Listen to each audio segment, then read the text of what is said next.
김포를 한번 제대로 봐야 되겠다고 생각해 보신 분들이라면 아마 이런 얘기 들어보셨을 겁니다. 어떤 사람들은 이제 5호선 들어오면 김포도 하남처럼 뜰 거다 라고 말하고, 어떤 사람들은 호구만 간다, 거긴 비행기 소리 미친다, 5호선 몇십 년 뒤다, 마지막엔 이렇게 말하기도 합니다. 거길 지금 왜 보냐고. 솔직히 이런 반응 이상하지 않습니다. 오히려 이 정도로 의견이 갈린다고 하는 게 지금 김포의 위치를 정확히 보여주는 신호입니다. 그래서 오늘은 김포를 사지 마라, 이런 뻔한 얘기는 하지 않겠습니다. 제가 장담하는데 소문이나 뉴스가 아니라 국가가 법으로 확정한 김포 2035 도시공계획, 이 설계도 하나로 김포의 10년 뒤에 3대 핵심 지역을 보는 게 가장 빠르고 정확하게 알 수 있는 방법입니다. 같은 김포라도 이 설계도를 모르고 본 사람과 알고 본 사람의 결과는 전혀 달라졌습니다. 그리고 제가 영상 마지막 부분에 가장 중요한 정보도 넣어놨으니까 꼭 보시면 좋을 것 같아요. 그리고 시간 없으신 분들은 지금 고정 댓글에서 바로 확인 가능합니다. 그럼 바로 가볼까요? 발전의 중심점은 언제나 계획에서 시작된다는 점입니다. 도시기본계획은 국토계획법에 따라 수립되는 지자체 최상위 법정계획입니다. 이건 단순한 희망사항이 아닙니다. 김포시가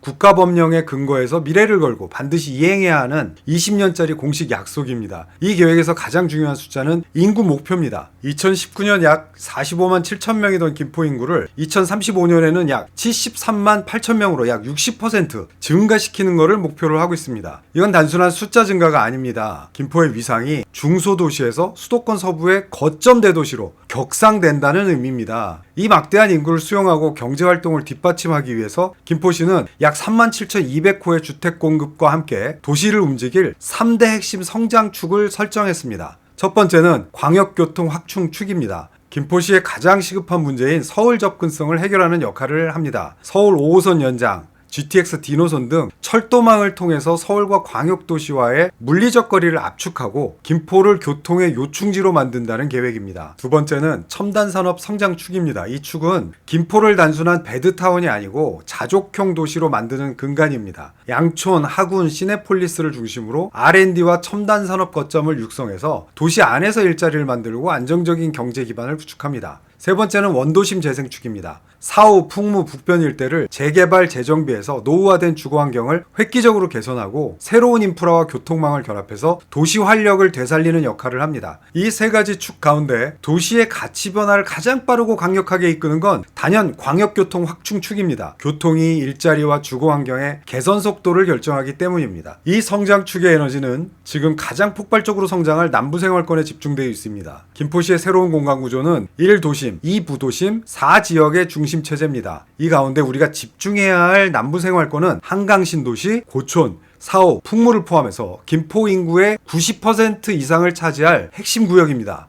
이 지역에는 세 가지 성장축의 모든 자원과 투자가 집중될 수밖에 없습니다. 이 남부생활권은 강력하고 차별화된 투자 테마를 가진 지역들로 나눌 수 있고, 이것이 바로 오늘 집중해야 할 3대 핵심 지역입니다. 결국 집값이 움직이는 곳은 이 세 가지 성장축이 동시에 겹치는 지점입니다. 첫 번째는 한강신도시와 양촌입니다. 김포의 유일한 1도심이자 GTX D와 산업 성장축이 결합된 미래 성장 동력의 중심입니다. 한강신도시는 서울 지하철 5호선 연장과 GTX D노선의 핵심 정차 거점 및 시종착지가 될 예정입니다. 특히 GTX D는 수도권 서부에서 강남 삼성역까지 30분대 이동을 가능하게 해서 한강신도시의 공간 가치를 서울 강서권이 아닌 강남 접근성을 갖춘 새로운 거점 도시 수준으로 격상시킬 겁니다. 5호선은 김포의 고질적인 교통 문제를 해결하면서 서울 서부권 간의 연계를 극대화합니다. 1도심의 지위는 곧 이 지역이 수도권 서부광역교통의 최종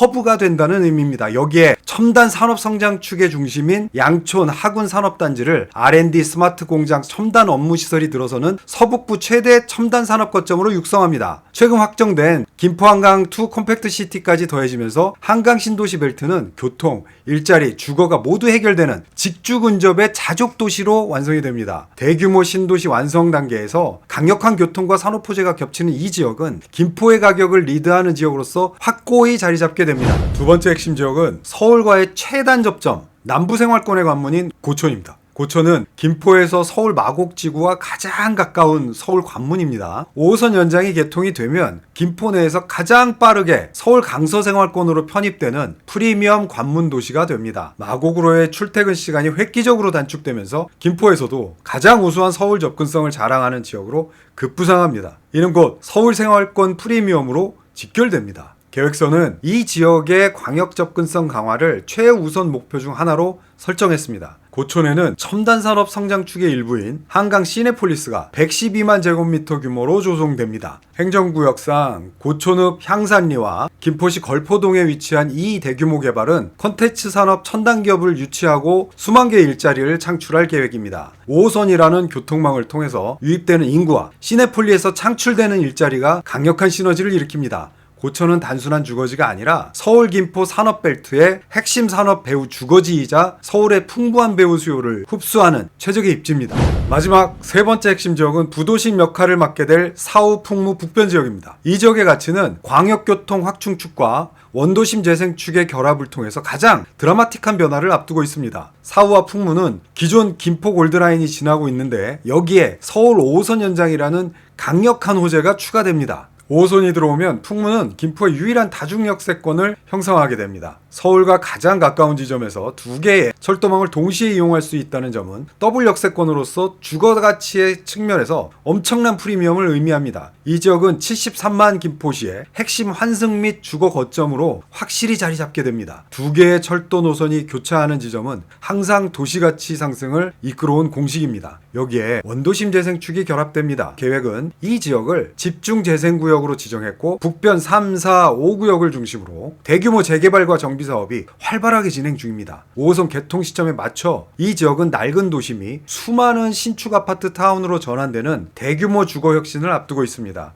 특히 풍무동은 김포시 걸포동과 고촌읍 향산리에 걸쳐 있는 고촌 시내폴리스의 일자리 배후까지 흡수하게 되며 행정 중심, 역세권 교통, 신축 주거, 일자리 기능이 모두 업그레이드되는 남부권의 핵심 주거지로 가치가 수직 상승할 구조입니다. 영상 끝부분에 풍무동의 3천만 원 투자로 관심을 가져야 할 단지도 소개해 드릴 테니까 꼭 보시기 바랍니다. 오늘 우리는 2035 김포 도시기본계획을 통해서 김포의 미래를 움직이는 세 가지 성장축과 그리고 그 에너지가 집중되는 남부생활권의 3대 핵심 지역을 구체적으로 확인했습니다. 김포는 지금 단순히 한두 개의 호재가 아니라 광역교통 확충, 첨단산업 확장, 신도시 확장, 원도심 재편이라는 이 네 가지 거대한 변화가 동시에 시작되는 시점입니다. 이 모든 변화는 2035 도시기본계획이라는 하나의 설계도에 따라 움직이고 있습니다. 이 지도를 미리 읽고 가장 강력한 시너지가 예상되는 이 세 지역에 집중하는 것이 김포 투자 성공의 핵심 열쇠입니다. 중요한 건 이 설계도를 모두가 똑같이 보고도 똑같이 움직이지는 않는다는 점입니다. 계획은 이미 발표됐지만 대부분의 사람들은 여전히 뉴스만 보면서 조금만 더 지켜보자는 선택을 합니다. 반대로 이 설계도를 지금 움직여도 되는 구조로 해석한 사람들은 이미 결정을 시작했습니다. 그래서 지금부터는 이 설계도 위에서 실제로 결정을 내린 한 사람의 이야기를 보여드리려고 합니다. 저도 수도권에서 부동산을 운영하면서 느낀 게 돈이 많거나 청약가점이 높은 사람들이 들어갈 수 있는 아파트는 진짜 많다고 느꼈거든요. 그래서 차익 보신 분들도 많았습니다. 그런데 그렇지 않은 사람들이 미래의 투자 가치를 확보할 수 있는 방법은 쉽지 않더라고요. 얼마 전에 김포 풍무에서 아파트 계약을 한 분이 계십니다. 이분은 집을 안 사고 싶었던 분이 아닙니다. 사고 싶었지만 3년 동안 아무것도 못했던 분입니다. 청약은 계속 떨어지고 서울은 가격도 높지만 대출 규제로 잔금 감당이 안 되고 그래서 늘 이렇게 말했습니다. 조금만 더 기다려볼까? 이 말 지금 영상을 보고 계신 분들 중에서도 한 번쯤은 마음속으로 해보셨을 겁니다. 이분의 상황은 딱 이랬습니다. 청약 가점은 낮고 현금은 많지 않고 서울은 포기하기 싫고 지금 사는 건 너무 무섭고 그래서 집을 안 산 게 아니라 결정을 계속 미루고 있었던 겁니다. 그런데 결정을 하게 된 순간은 의외로 단순했습니다. 집이 좋아서도 아니고 분양가 때문도 아니었습니다. 딱 이 질문 하나였습니다. 내가 이걸 안 하면 1년 뒤 내 상황은 뭐가 달라질까?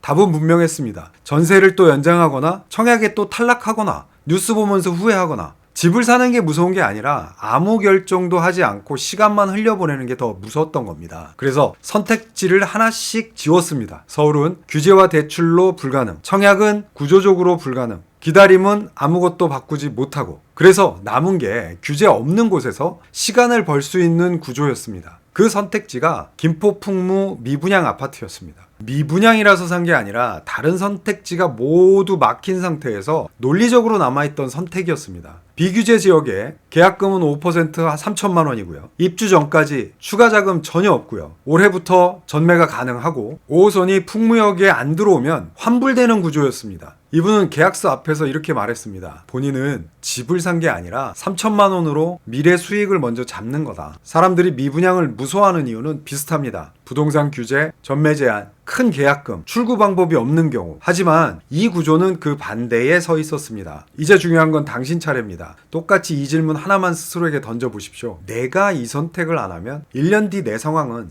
뭐가 달라질까? 결정은 대신해 줄 수 없습니다. 하지만 결정을 미뤘을 때의 결과는 이미 충분히 경험하셨을 겁니다. 확인만 하고 그 다음에 판단하셔도 전혀 늦지 않습니다. 기회일 수 있습니다. 자세한 사항은 놓치지 말고 아래 고정 댓글에서 단지 영상을 꼭 확인해 보세요.